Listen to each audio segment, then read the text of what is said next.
Shalom saudara-saudara, selamat hari Sabat buat kita semuanya. Terpuji nama Tuhan karena Sabat ini kita boleh kembali beribadah kepadanya, bahkan mau mempelajari firman. Dan biarlah firman pada siang ini dapat menolong kita untuk lebih dekat kepadanya. Kita berdoa sejenak. Bapa di sorga, terpuji nama Tuhan. Terima kasih kebaikan yang luar biasa, satu Sabat kami lebih dekat kepada kedatangan-Mu. Saat ini kami mau belajar firman-Mu, urapi kami. Biarlah firman ini menjadi makanan rohani, menjadi kekuatan dan penghiburan. Dalam nama Yesus kami berdoa. Amin. Saudara-saudaraku yang kasih dalam Tuhan, bila mana ada seseorang yang kita sedang tunggu-tunggu kedatangannya, orang yang kita kasihi kah? Keluarga kita kah? Tamu kita kah? Pemimpin negara kah? Saya pikir menunggu yang hal-hal seperti ini adalah saat-saat yang menyenangkan. Kecuali kalau hal-hal yang kurang baik, apakah itu bicara masalah kematian, duka, itu tentu berbeda, atau penyakit. Tapi kalau kita sedang merindukan seorang yang sangat kita cintai. Saya pernah waktu masih kecil, oleh karena ditinggal oleh ibu pulang ke kampung, opa oma saya. Namanya anak-anak, karena lebih dari 1 minggu rasa rindu muncul.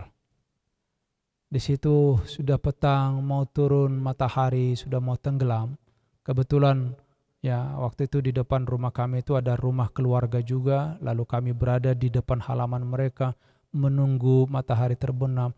Rasa rindu yang luar biasa itu, saudaraku, tanpa sadar bisa meneteskan air mata.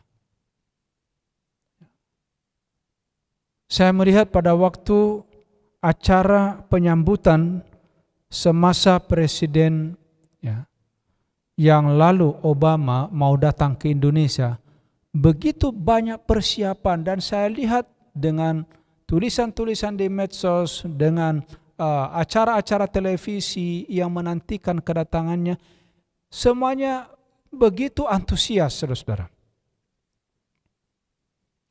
Siang Sabat ini saya rindu untuk memberikan kepada kita bagaimana tentang berita kedatangan seseorang yang justru melebihi kedatangan manusia apapun di atas dunia ini. Salah satu kebenaran yang paling menggembirakan dan paling mulia yang dicatat di dalam Alkitab ini adalah tentang kedatangan Kristus yang kedua kali.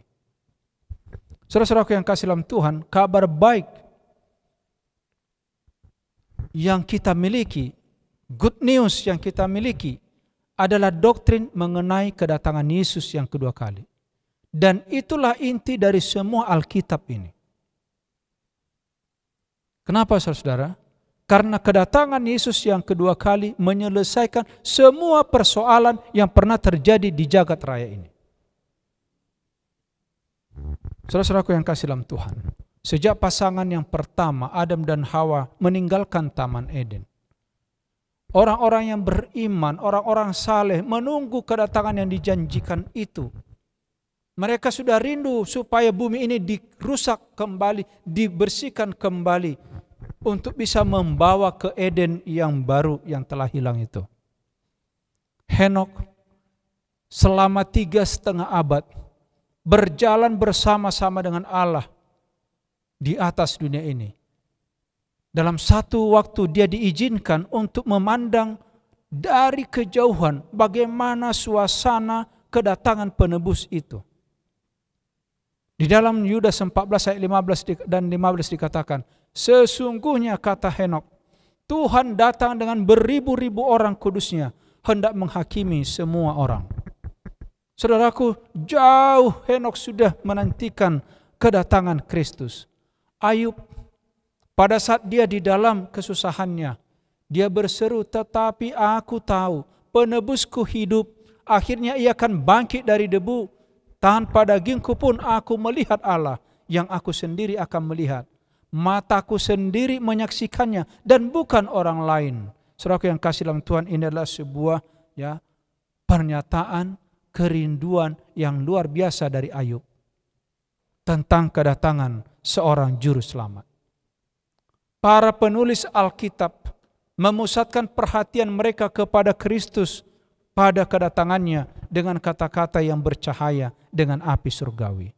Apa dikatakan oleh pemazmur di dalam Mazmur 50 ayat 2-4? Dari Sion puncak keindahan, Allah tampil bersinar, Allah datang dan tidak berdiam diri. Ia berseru di atas langit dan kepada bumi untuk mengadili umatnya.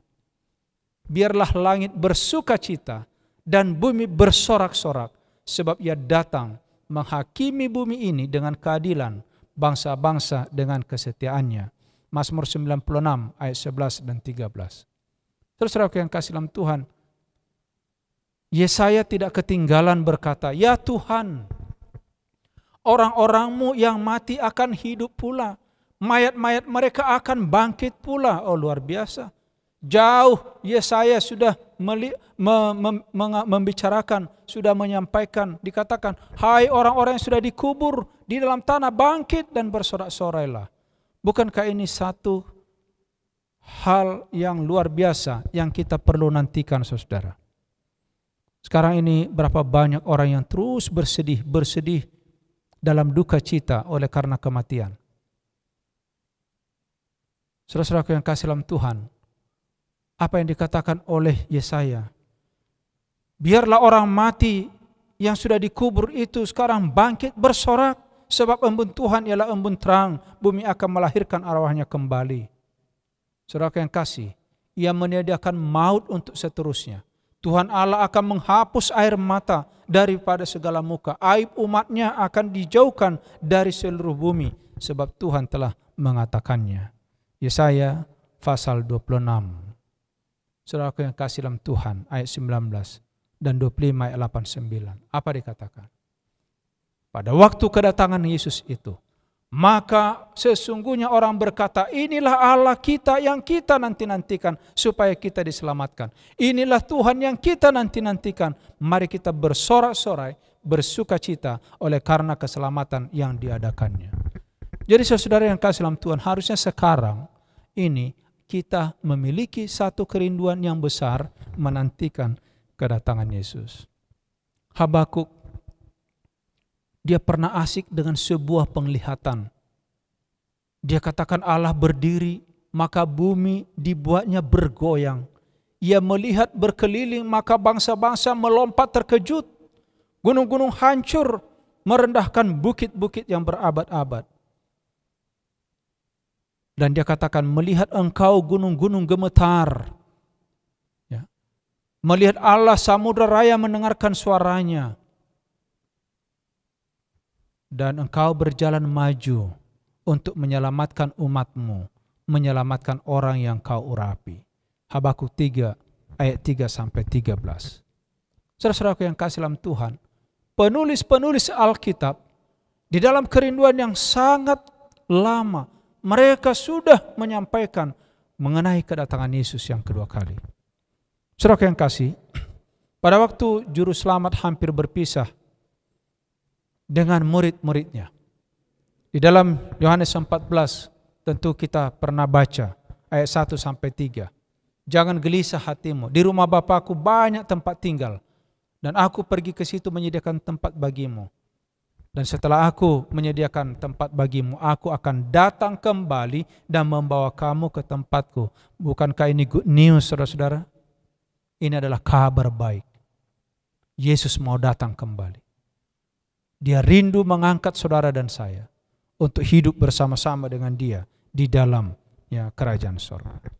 Para malaikat yang ada di Bukit Zaitun, setelah naik Yesus Kristus ke surga, di dalam Kisah pasal 1 ayat 11, mereka mengulangi janji itu kepada murid-muridnya.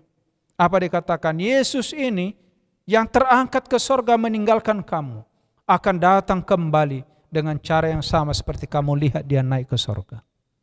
Saudara-saudaraku yang kasih, kedatangan Yesus yang kedua kali adalah berita sukacita, kabar baik yang harus terus terngiang dan mendengung di dalam pikiran saudara dan saya. Dan kalau itu kerinduan kita, saya percaya saudara, tidak ada orang yang menyanyiakan waktu dengan pertengkaran, menyanyiakan waktu dengan perselisihan, menyanyiakan waktu dengan persoalan-persoalan yang merusak hubungan satu dengan yang lain, bahkan merusak hubungan dengan Tuhan. Saya percaya kalau saja kita menyadari kedatangan Tuhan sudah sangat dekat, tentu yang kita lakukan sekarang adalah persiapan menyambut kedatangannya. Rasul Paulus berbicara dengan roh inspirasi. Pada waktu tanda diberi, pada waktu penghulu malaikat berseru, sangkakala ara berbunyi, maka Tuhan sendiri akan turun dari langit. Dan dikatakan oleh Nabi Yohanes di Pulau Patmos, lihatlah dia datang dengan awan-awan dan setiap mata akan melihat dia. 1 Tesalonika 4 ayat 16 dan Wahyu pasal 1 ayat yang ke-7. Saudara-saudaraku, kedatangan Tuhan menjadi pengharapan bagi pengikut yang benar sepanjang zaman. Di tengah-tengah penderitaan dan penganiayaan, kembalinya Allah, Yesus Juru Selamat itu adalah pengharapan yang sangat membahagiakan. Bagi saya itulah yang saya tunggu. Saya rindu bertemu dengan semua kekasih yang sudah terlebih dahulu beristirahat. Kenapa saudara? Sudah lelah kita di dunia ini. Kita tahu sekarang dunia kita sudah tidak bersahabat. Orang-orang di sekitar kita tidak bersahabat. Kita rindu berada di dalam kerajaan surga. Taylor menulis di dalam The Reign of Christ on Earth or The Voice of the Church in All Ages, halaman 33, apa dia katakan? Dari penjara bawah tanah, dari tiang gantungan pembakaran, dari panggung-panggung hukuman mati, di mana orang-orang saleh dan syuhada bersaksi demi kebenaran, terdengarlah ucapan-ucapan iman dan pengharapan selama berabad-abad. Saudaraku, saya mau baca sekali lagi. Dari penjara bawah tanah, dari tiang gantungan pembakaran, dari punggung-punggung hukuman mati, di mana orang saleh dan syuhada bersaksi demi kebenaran. Perhatikan, akan terdengar ucapan iman dan pengharapan selama berabad-abad. Saudara-saudaraku yang kasih dalam Tuhan, saya sering merenungkan setiap proklamasi dirayakan kemerdekaan Indonesia. Mungkin kita yang lahir setelah penjajahan tidak begitu memahami, merasakan bagaimana perasaan orang tua kita, pendahulu kita, pada waktu mereka melihat langsung penganiayaan, perjuangan untuk merdeka, dibanding kita yang hanya tinggal menikmatinya. Seorang ibu pernah bercerita kepada saya, usianya waktu itu sudah berjalan hampir 90 tahun, tapi masih ingatan dan penampilannya cukup luar biasa. Saya baru saja melayani waktu itu di Pulau Nias. Dia cerita kepada saya bagaimana sakitnya pada zaman penjajahan Belanda dan penjajahan Jepang. Dia masih rasakan kedua-duanya. Dia katakan sambil menangis, pendeta, kita bekerja bukan untuk kita.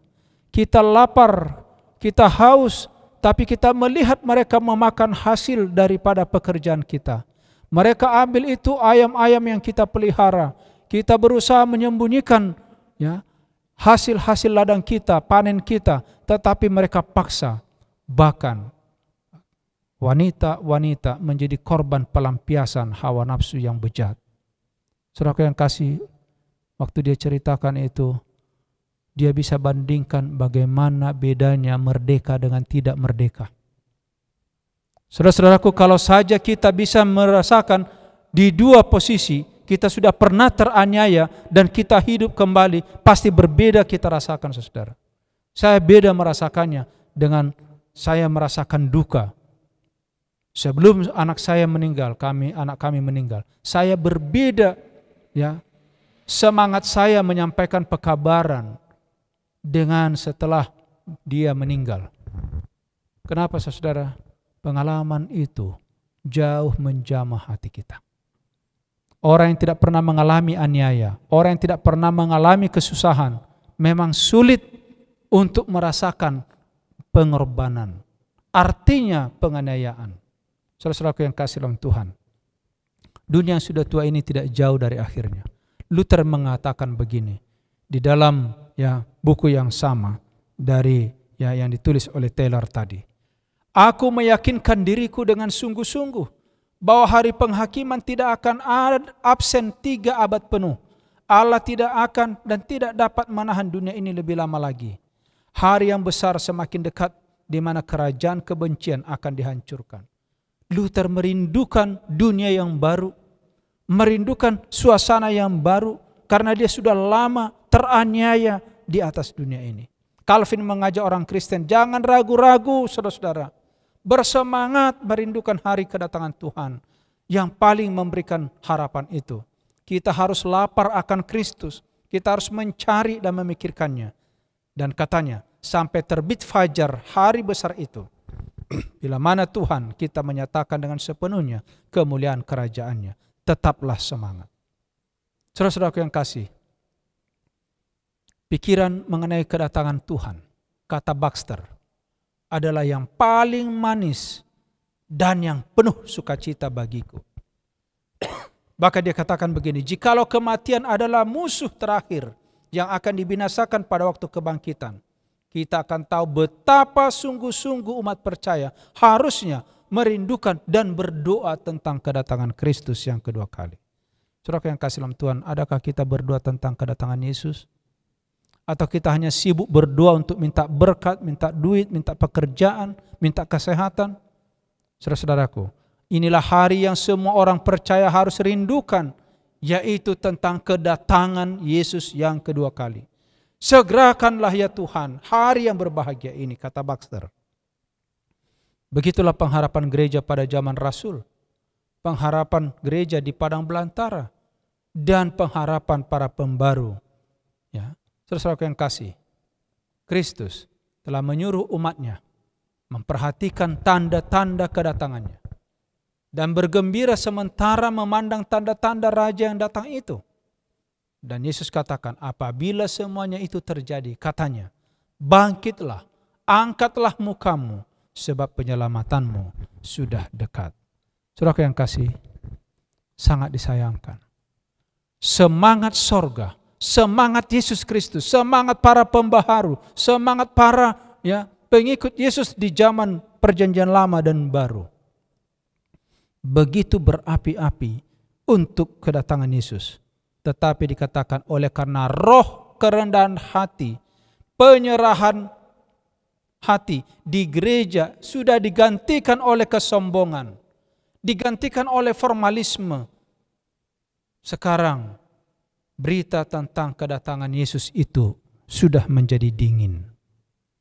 Karena asik dalam keduniawian, kepelisiran, sekarang orang-orang yang mengaku umat Allah dibutakan terhadap petunjuk juru selamat mengenai tanda-tanda kedatangannya. Dia sekarang banyak orang hanya berargumen, membuat ajaran-ajaran yang membuat orang seolah-olah Yesus tidak datang segera. Seolah dunia ini makin lama. Saudaraku, sekali lagi, doktrin mengenai kedatangan Kristus sudah diabaikan.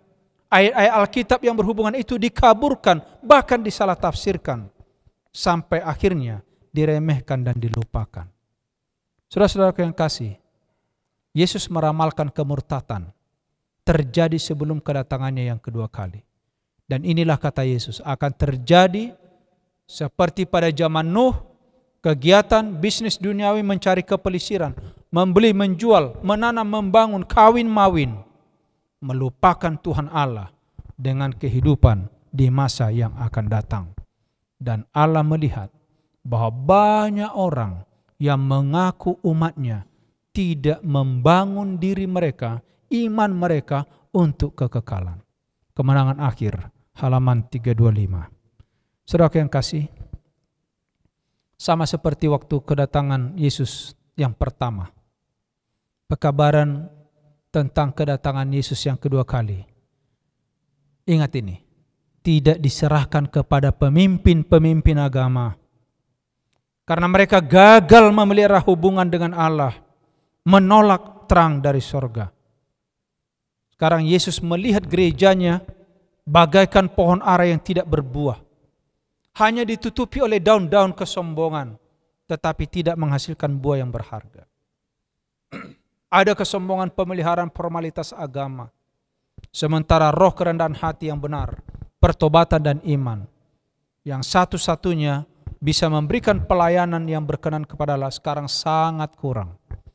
Saudara-saudara yang kasih dalam Tuhan, saya mengingatkan kita dengan firman ini. Mari robah hati kita, pikiran kita. Jangan terjebak kepada kepelisiran dunia. Jangan terjebak kepada politik-politik dunia ini. Jangan terjebak kepada keangkuhan kita.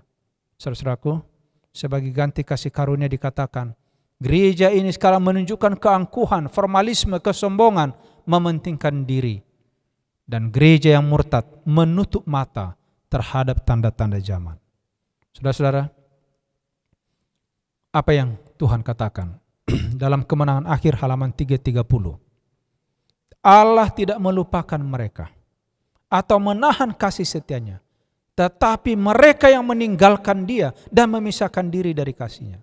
Dan pada waktu mereka menolak menuruti syarat-syarat, maka janji-janji Allah tidak akan digenapi kepada mereka. Kecuali jemaat mengikuti pimpinan Allah, menerima terang darinya, melakukan setiap tugas yang dapat dinyatakan. Saudaraku, kebenaran harus berulang kali digambarkan di dalam sejarah gereja. Allah menuntut sekarang ini pekerjaan-pekerjaan iman dari umatnya. Penurutan yang sejajar dengan berkat serta kesempatan yang diberikan. Saudaraku yang kasih dalam Tuhan, Allah sedang melawat. Ingat ini. Oleh karena kesombongan dan ketidakpercayaan, Tuhan melewatkan mereka. Tidak berhenti di tempat mereka. Dan menyatakan kebenaran kepada orang lain yang justru memperhatikan setiap terang yang telah diterima. Sama seperti gembala di Bethlehem dan orang Majus dari negeri timur. Di mana orang Israel waktu itu? Di mana ahli Taurat waktu itu? Di mana orang Farisi waktu itu? Saudaraku, justru orang dari timur, orang Majus dan para gembalalah yang menyambut kedatangan Yesus yang pertama. Saudara yang kasih, jagalah dirimu supaya hatimu jangan syarat oleh pesta pora, kata firman Tuhan, serta kepentingan-kepentingan duniawi, supaya hari Tuhan jangan dengan tiba-tiba jatuh ke atas dirimu seperti suatu jerat. Ya. Berjaga-jagalah senantiasa, kata firman Tuhan, sambil berdoa, supaya kamu beroleh kekuatan untuk luput dari semua yang akan terjadi itu, supaya kamu tahan berdiri di hadapan Anak Manusia. Lukas 21 ayat 34 dan 36. Pekabaran pada Sabat ini, saudaraku, ini adalah Injil yang kekal, yaitu tentang kedatangan Yesus. Pekerjaan menyiarkan Injil tidak pernah diserahkan kepada malaikat, tetapi dipercayakan kepada manusia, saudara dan saya. Pengabaran Injil ini sebenarnya tidak di dunia ini dilakukan oleh hamba oleh orang lain, tetapi oleh hamba-hamba Kristus. Saudaraku, jangan lupa malaikat kudus ditugaskan untuk mengendalikan pekerjaan ini. Tetapi mereka bertanggung jawab atas pergerakan besar keselamatan umat manusia. Itu sebabnya mari kita mempersatukan diri dengan malaikat-malaikat. Bukan ahli teolog terpelajar yang mengenali kebenaran. Tetapi apa dikatakan? Seandainya ahli teologi menjadi seorang yang setia berjaga-jaga, yang menyelidiki Alkitab dengan rajin dan doa, mereka tentu akan mengetahui waktunya sudah dekat. Tapi apa yang terjadi? Justru mereka menutup mata mereka terhadap pekabaran itu. Saudara-saudaraku yang kasih, hanya sedikit waktu lagi. Terang ada di antara kamu. Dan kata Tuhan, selama terang itu ada padamu, percayalah kepadanya, supaya jangan kegelapan menguasai kamu. Barang siapa berjalan kegelapan, ia tidak tahu kemana ia pergi. Yohanes 12 ayat 35. Oleh sebab itu, pada Sabat ini, saya tutup dengan ayat dari Ibrani 9 ayat 28. Adalah kepada mereka yang menantikan Dia, Kristus akan menyatakan dirinya sekali lagi tanpa menanggung dosa untuk menganugerahkan keselamatan. Semoga kita semua tetap setia. Biarlah berita tentang kedatangan Yesus yang kedua kali adalah merupakan good news, kabar baik yang selalu menginspirasi pikiran kita, hati kita, dan semangat kita. Tuhan memberkati. Bapa di sorga, terpuji nama Tuhan pada Sabat ini. Kami sudah mendengarkan firman-Mu, satu pekabaran penting, yaitu kedatangan Yesus yang kedua kali. Biarlah hati kami dijaga, hati kami diingatkan, pikiran kami terus terngiang-ngiang untuk berita tentang kedatangan Yesus. Dan kami juga ya Bapa, boleh membuka hati pikiran kami, tenaga kami, waktu kami untuk menyiarkan, menyampaikan kabar baik ini kepada orang lain. Datanglah Tuhan Yesus, kami sudah rindu bersama dengan Engkau. Dan angkat tangan Tuhan kepada kami memberikan berkat. Tuhan memberkati engkau dan melindungi engkau. Tuhan menyinari engkau dengan wajahnya dan memberikan engkau kasih karunia. Tuhan menghadapkan wajahnya kepadamu dan memberi engkau damai sejahtera. Kiranya kasih karunia Tuhan Yesus, kasih Allah Bapa, serta persekutuan Roh Kudus menyertai kita dari sekarang sampai Maranatha. Di dalam nama Yesus kita sambut berkat-Nya. Amin.